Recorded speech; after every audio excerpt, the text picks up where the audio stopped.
Hello, guys. Thank you for joining us again for another episode of Generational Health with your host, Dr. Charlie Ware, and myself and my beautiful wife, Dr. Caroline Ware. Thank you so much for joining us again. As always, guys, please don't forget to always donate to the WYTV7 .org, please, guys. It's the way that we're able to bring you such great content on a daily basis. There's so many different podcasts and also presentations that we do on here, and your donations are one of the ways we are able to do that.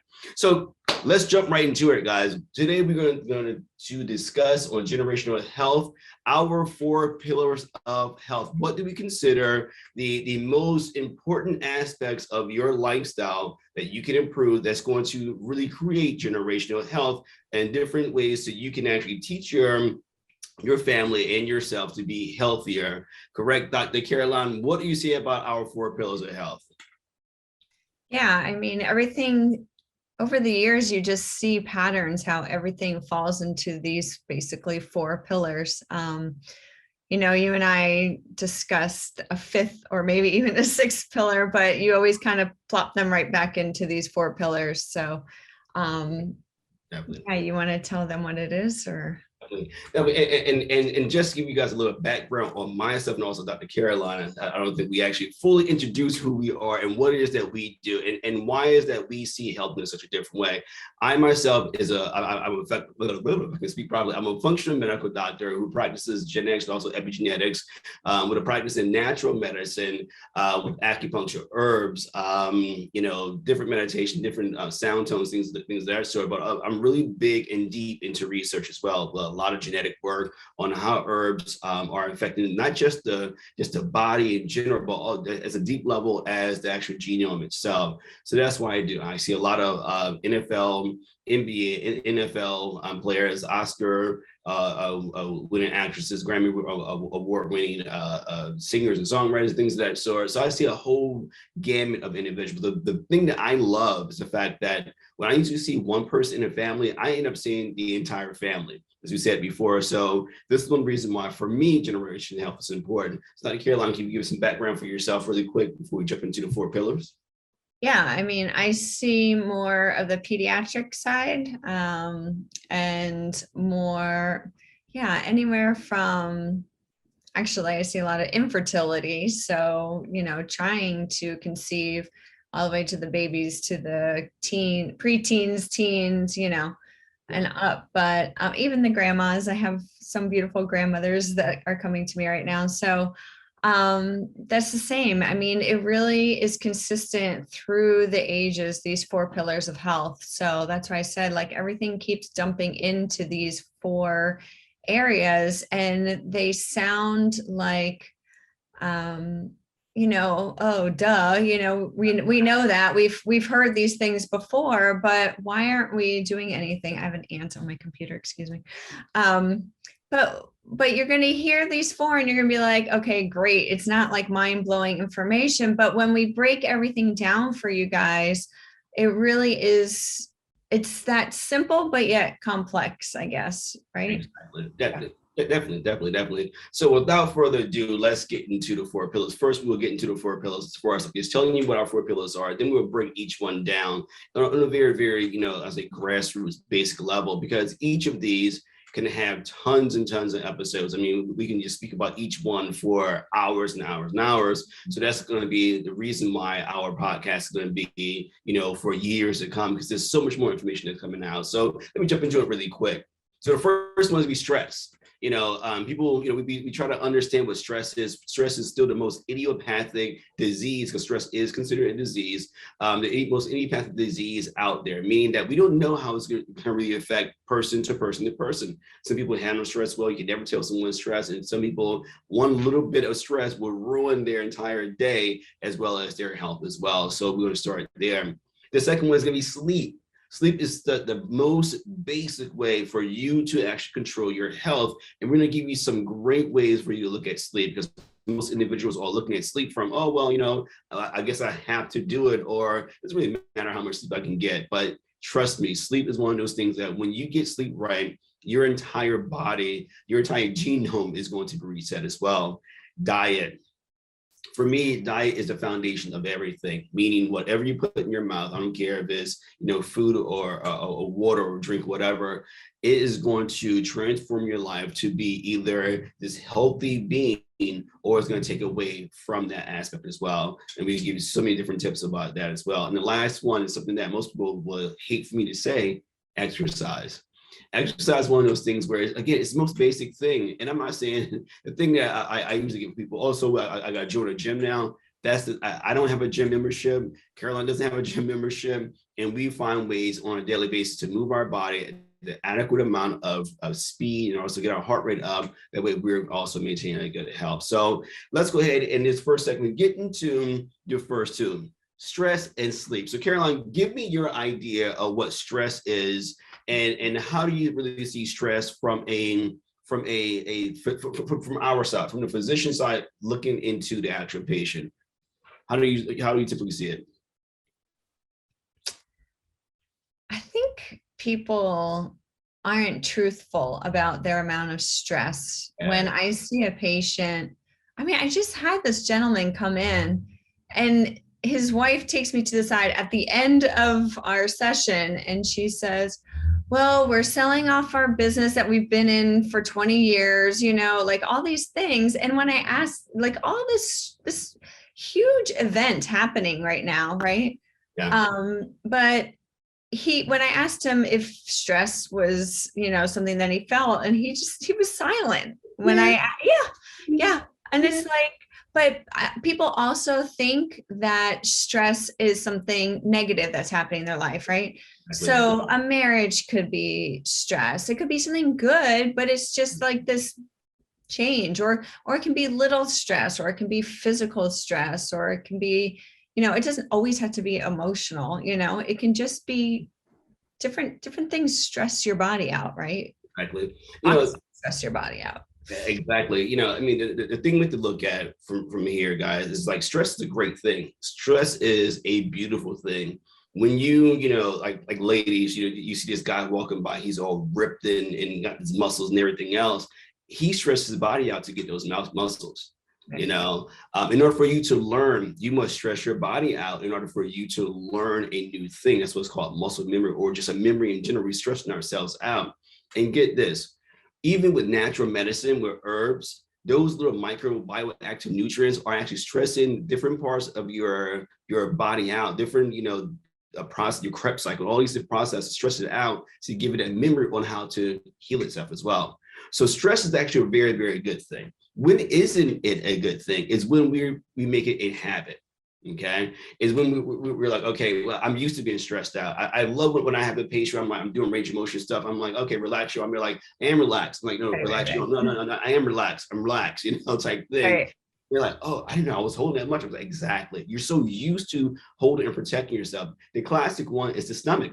Most individuals are holding their stomach so much. So the amount of constipation here in the United States is just ridiculous, right, guys? The amount of constipation is like so ridiculous. And do you know the reason why you're so constipated? Because you're stressed out. You're holding in your used poop. You're holding in your defecation because of the fact that it's something that for you is a way for you to protect yourself, right? So long story short, most of my patients that have constipation issues, I say, well, when you go to the bathroom, well, I can't recall the last time I went. I said, why not? I don't have time. How do you not have time to go to the bathroom? How do you not have time to say, you know what? Let me just go sit down. So the first thing I used to teach my patients is make it a ritual. Make it where you just go to the bathroom, you just sit there. You take your phone or the newspaper or whatever it is, just sit there and breathe and relax. And they're like, man, I saw it going. Exactly, because you allowed yourself to de-stress yourself enough to actually release your bowels. So it's just that simple. Mm-hmm. Sleep is going to be affected also by stress as well. I see a lot of individuals who I can't sleep at night. My mind's constantly going. My mind is racing. And what starts to happen is you start allowing your body to actually be ruled by stress. So that cortisol, that stress hormone, is so high in the body. Now it starts to create other issues, other metabolic issues. You got to remember that. I see, for instance, it's a story about a car, but I got to tell it. So when I was around 16 years old, I was 15 years old. My brother's 3 years older. We had this old Oldsmobile Bonneville And one night we were going to a school dance, right? And we're driving. My brother was like, "Oh wow, we got cruise control." And mine, this is like in the late '80s, guys, where cruise control was like a luxury back then. So he's like, "Oh, we have cruise control." What do you mean? He's like, "Man, I just took my foot off the gas and it's just staying going 55 miles an hour." I was like, "Wow, that's crazy." Okay, great. He said, "Well, let me see, let me push it to go 60." He pushed to go 60 and the pedal just slammed down to the floor and the car is going down the highway is screaming. So essentially the governor broke off that regulates the speed on a throttle and just slammed down so that it was just completely wide open, right? So all the gas was injected and the engine was just revving. So when he was finally able to get the car pulled over, I jumped out of the car and I started running down the highway. It's gonna blow, it's gonna blow. So anyway, side great story. But my point of saying this is how most individuals walk around with stress. They're all revved up. I ask my patients all the time, I said, do you have this sensation like you just have this like vibration in your body all the time? Said, yeah. I wake up like that. I go to bed like that, like this vibration. So your governor is wide open where you're allowing the stress to basically rule your life. You don't understand meditation. You don't understand how to calm yourself. You don't understand deep breathing. Your breathing is labored breathing, things of that sort. So stress is something that is a beautiful thing to help you grow, but it's a horrible thing that's going to create disease, metabolic disease, bad emotions, all those things as well. Anything else you want to add about stress? No, I can't wait to talk more about it, but exactly. I want to introduce the other three. Exactly. So our next one is sleep. So I sort of jump into sleep a little bit. So I start this one off. Sleep is one of those things where I use some analogies where some of the research has gone. If you're only sleeping about 3 or 4 hours a night of sleep, it's as if you're walking around drinking a 12-pack of beer, right? A 12-pack of beer. I mean, one beer for me, I'm lights out. So I know some of you guys can drink a 12-pack and you're fine, but drinking a 12-pack of beer, you usually like just comatose. But not as far as like you stupid being stupid is like your brain function. Your brain's not functioning on the optimal level. If you're sleeping between 6 and 8 hours a night, you're still walking around as if you had a 6-pack of beer, excuse me, right? And so you're still not functioning at an optimal level. But the research shows that most individuals, especially adults, need anywhere from 7 to 10 hours of sleep a night. Teenagers need between 10 and 11 hours a night.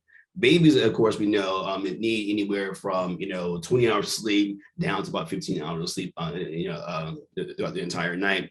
So essentially, we're just the most unrested population out there because Netflix is driving us crazy, and social media is driving us crazy, work is driving us crazy, staying up late. I know myself, I thought sleeping 2 hours a night I was a superhero. I can get up and do everything I would need to get done until I look back over some of my notes I was doing late at night. I'm like, what the world was I writing then? What the world was I doing? So I had to learn myself how to say, hey, look, I need to really get my optimal sleep. And the first time I actually slept 8 hours, I woke up and I heard the birds chirping. And things smelled different.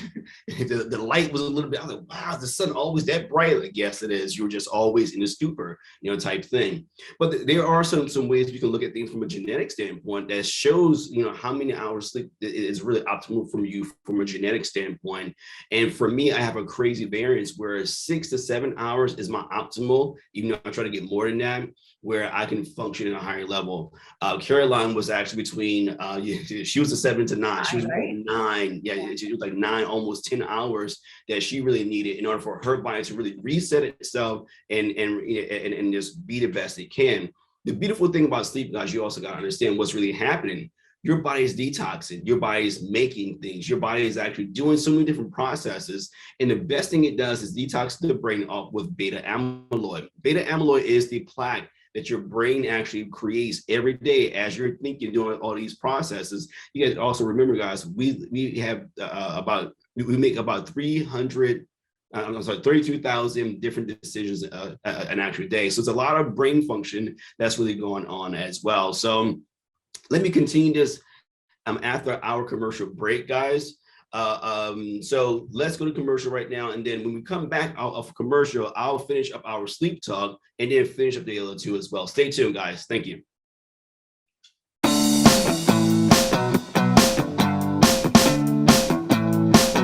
Mr. Happy Living here. I love good things made by good people. That's why I love my Relax Sauna. I bask in its healing far infrared rays every morning. In just 20 minutes, I sweat as much as if I'd run 4 miles. But I'm not exhausted. Instead, I feel great. And I've boosted my metabolism, burned calories, sweated away toxins, and some body fat too. What a relaxing and healthy way to start a day. A study in Finland found people who regularly use saunas live longer and have fewer fatal heart problems. So get the benefits of a sauna in your home for your family too. It's surprisingly affordable, it's portable, and it fits nearly anywhere. Go to happyliving.com and select Partners in Happy to get $100 off any purchase of $1,000 or more. And I'll donate another $100 for every order placed during the entire month of December to WYTV7. So here's my idea for you. Get a relaxed sauna for yourself this holiday season and give another as a gift.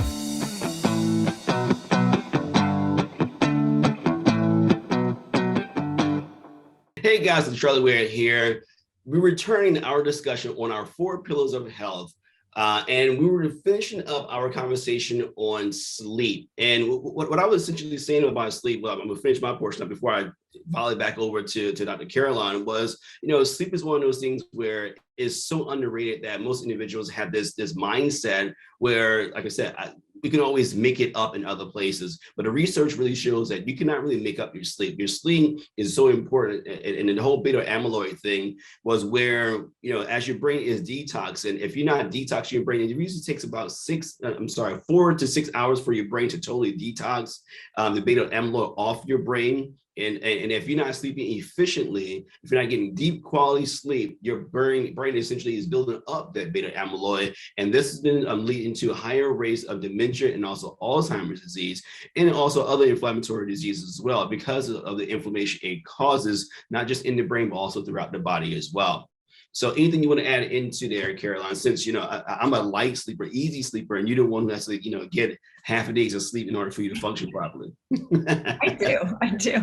That's why you get up when the kids call in the middle of the night and not me. But yeah, I just find it fascinating that when you sleep, your brain is basically resetting, right? God wants you to reset your brain, reset your body, depend on him, and then you wake up with a new and refreshed day. So I just find that's interesting that it's actually studied that your brain is being reset.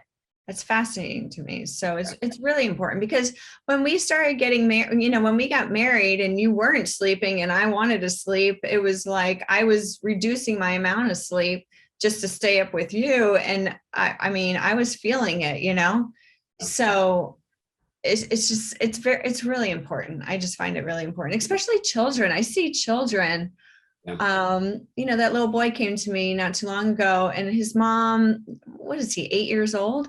And his mom is putting him to bed at 9:30 and he's popping up at 6:30. And I'm like, whoa, okay. That's a little bit, that's not a lot of sleep for a child. These guys, we see in our kids, when they start acting goofy and they start, their bodies are winding down around 7:30, 8 o'clock. They want to be in bed at least if they're not asleep yet, but you can start seeing in children. And I see other little kids who the parents just don't even put them down for a nap anymore. And they're like, oh, they just don't need a nap. And I'm thinking, I don't know. They really do need naps. Their bodies really need to calm down. But when we talk about sleep more, we'll talk about what's stimulating them or what's stimulating you, possibly these blue lights and things like that, and how to get into have a better sleep environment, and how to create that environment so you can wind yourself down,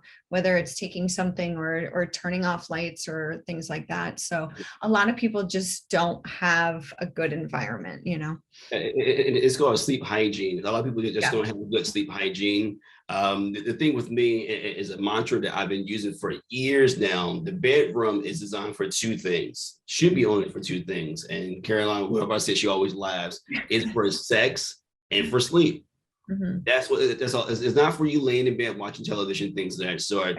Because and actually, I'm gonna get into our next one, which is gonna be diet. But how does sleep really also affect the diet? I mean, it shows a lot of the individuals who are staying up late watching television, playing video games, even their testosterone levels are dropping because they're not able to even get enough nutrients from the food that they're also ingesting. So for me, I'm gonna have Dr. Caroline start our diet one off. So for me, like I said before, diet is the foundation of everything for me as well. So I want you to start it off, and I'll come up and finish it off. So, when we were talking about the 4 pillars, I kept saying gut health, and he's like, well, what do you think diet is? It falls into that category. So when we talk about diet, I don't like using that word because for me and with women, a lot of people have that negative idea of what diet is. So it's really just, it's really shifting your brain, knowing that you really want to have nutrient packed foods, right? You just want to feed your body most nutrients that it can. There's no point of eating, like, I'm Italian, right? We grew up with pasta and stuff like that. And then I'm like, there's nothing in pasta. Like, there's nothing in pasta. What makes the flavor anyway is the sauce, but pasta itself, it just doesn't have the flavor. So it doesn't have a lot of nutrients either. So when we talk about diet, we're going to be talking about gut health, how to get your gut balanced. I'm sure everybody's heard about probiotics, good gut bugs, all those things. So those all give your body nutrients. So yeah, definitely. It's like, for me, it's not about, it's about what you're eating, but it's also what you're absorbing. So that's another reason why for the diet is really about having that, that dense nutrient packed meals on a daily basis as well. It's also about balancing inflammation. We know that ton of individuals are so allergic to the basic things, nuts and seeds and wheat and dairy and all these things. And how does all that really happen? It's because, one, you have messed up your gut. Either childhood immunizations, and I will say that childhood immunizations and/or early use of antibiotics, things of that sort. We had a case one of our kids had to use, and we're still trying to repair his gut, and it's like 9 years later. But also for me, having a high nutritional status, right? And that's what I call a nutritional status, where you're ingesting a high amount of bioactive nutrients on a daily basis. And what are bioactive nutrients? Bioactive nutrients are those sub macro micronutrients inside of food that the body needs to function at a higher level. And it also helps you to combat a lot of inflammation as well. How do we create inflammation through our diet? Eating unclean food, eating food that has little to no nutrients inside of it, and also eating foods that we know we're also allergic to. I know I can't have dairy. I know I can have limited amounts of bad wheat. When I say bad wheat, having non-GMO wheat is better than having GMO wheat because the chemical compositions are completely different. Or if you want to use the term heirloom wheat, is a lot better. And actually, it does have a lot of more nutrients inside of it, have resistant starches inside of it that your body, will be using to use. We're using to actually make prebiotics and also probiotics as well. And postbiotics is a new term out there, postbiotics as well. But all those things are so important for you to understand that your basic micronutrients are your vitamins and things that you want to take as a supplement. But your macronutrients are just carbohydrates, fats, and also proteins. Those three right there are the most basic and the most important that you can actually ingest on a daily basis. That's going to either enhance your health or take away from your health. For me, I've been vegan or vegetarian for the last 30 years. And why? Because I find it works very, very well for me. It's not a fad. It's not something that I'm like, I'm doing this because I want to be cool or whatever. No, Caroline has seen me when I've had like some cheese, and the next morning it's like I've been punched in the face. My eyes are swollen. I sound as if I, have been like just drinking and smoking cigarettes all day long, which I don't. But it affects me so bad. So that's one reason why I can't do dairy. Wheat, in fact, actually can do the same thing. If I have too much bad wheat, the GMO wheat, I get migraine headaches, right? So it's one of those things where I have to sort of balance myself out. A whole lot. And for me, it's about teaching you guys to really check yourself and say, hey, listen, yes, having that teaspoon of milk or creamer in your coffee on a daily basis maybe was attributing to the fact that your PSA numbers are high, your A1C levels are high, or even the fact that your hypertension is where it is, because you're still saying, oh, it's only a little bit, but that little bit is really a whole lot as well. So these are the things that we can also teach you as well.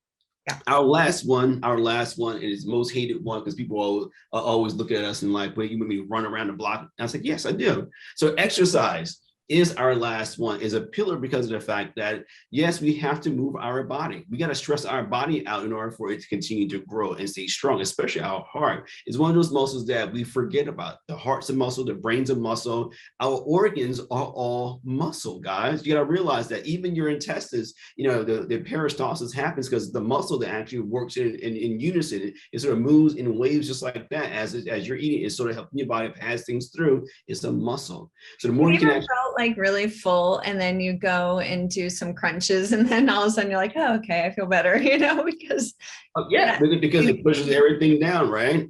Like for me, I don't do crunches. I do a lot of deep belly breathing, and deep belly breathing is actually pulling the diaphragm down, which is another big muscle, and pushes all your intestines and massages your intestines. So it's the same. Or why after a big Thanksgiving dinner, right? You're going for a walk to like walk it off and to move that. Exactly. So it's that big thing to really understand that moving your body, you don't have to join a gym, guys. I swear you don't have to join a gym in order for you to have the best body you ever have. You can do simple things like, just simple stretches, doing Pilates stretches, yoga stretches, just regular calisthenics that you can do at home, going up and down stairs and things of that sort. And I have some patients say, oh, my knees are bad, I can't do that. I say, your knees are bad because you're not using your knees. Your back is bad because you're not stretching your body out. You're not doing those basic things as well.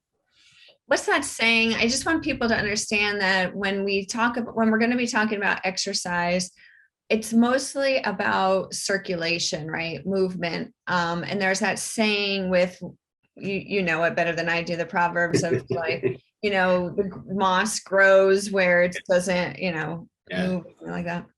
A moving river never grows moss. That's it. Yeah. Right. And I think that's so important when if you guys really think about that, you want circulation. When I look at these older physicians who, we talk about anti-aging, whatever, and that's the one thing they talk about is good circulation, and exercise is the best way to get good circulation through the body. So anyway, I think that finishes it up, right? There's those 4 pillars. We have sleep, exercise, diet, and stress. Exactly. So write those down, and everything's going to dump into those, right? Exactly. Everything's going to dump into those. Everything is going to be sort of geared around all that. And each time we talk, guys, we're going to take a little bit of each one and piece it all together for you to make sure that you're now able to say, hey, look, family, we are now having to turn off the television at a certain time so that we can get your body a chance to rest before you actually go to sleep. You're going to start producing and creating a good sleep hygiene for you guys as well. Again, the first thing I'll say is, take all the electronics out of your bedroom. Out before you actually go to bed. Do not look at television. Do not look at a screen. Things of that sort. If you know that you're eating something that you're allergic to, a little bit dairy here and there, please go to alternative thing as well. And yes, there's a whole another episode we can do with alternative milks and all that. But just start someplace. Reduce the amount of sugars you have. Reduce the amount of just processed foods. When you start doing that right there, that's going to be major. And then as far as exercise. This is what I tell most of my patients. I say sometimes what you gotta do is you gotta go home, get out your car, and just walk down the block and come back to your car and go back in the house. Why do I say doing that? It's just a start, just to do something. One is not just you exercising, it's also you de-stressing yourself before you actually meet your family. Sometimes where I've gone home and I have not de-stressed myself, I'm still on the phone, I'm walking in on my phone. So my first conversation with my wife and kids is, hey, what's going on? So I'm still in that mode. So if you're able to go for a walk, you de-stress and you're recomposing yourself, but you also just move your body for 10 to 15 minutes, and now you're able to present yourself as a better person to your family as well. And that's what we're trying to do, guys, is help you present yourself, not just to yourself, but it's really to your family, and then learn how to create certain things Let me give this story really quick about stress, about myself. Something happened this past weekend. I coached my son's baseball team, and I was getting angry that it was minor, but it was major at the same time. And I was like, ah. And what I did was I took myself away from the baseball field. I actually did a lap around the baseball field, right? And I went back and I started having conversations with my son and also with the kids as well. And I was like, you know what? Wow, I really have grown. Because I back in the day, I would still be there fuming and things of that sort. But I was able to sort of take myself out of the equation and say, let me reset myself. Let me de-stress myself and have a better conversation. I'm a better person for the kids and also for my family as well. So that's what you're also going to try to teach you. What do you want to say, Caroline? I just, it's going to be nice to start with one area. Don't let this stress you out, just look at one area that you already know. Oh, I have an issue with the stress. Let me start there, and then you start at one spot. So don't let it overwhelm you. We're going to show you how to do all this stuff. I know he's talking fast and, there's a lot of information, but we're going to really break it all down for you guys. So I appreciate you guys. Yeah, definitely. It's really about making sure that we give you guys this stuff in bite-sized chunks so we can make it in actual steps, right? I'm not saying go out and buy all this equipment or just change your life completely. What we're saying is the generational health aspects is a journey. So we want to be here for the journey with you, along the journey, because it is a major change that we want to do. All right, guys. So thank you so much for joining us again for our talk on generational health. We'll see you next time. Take care.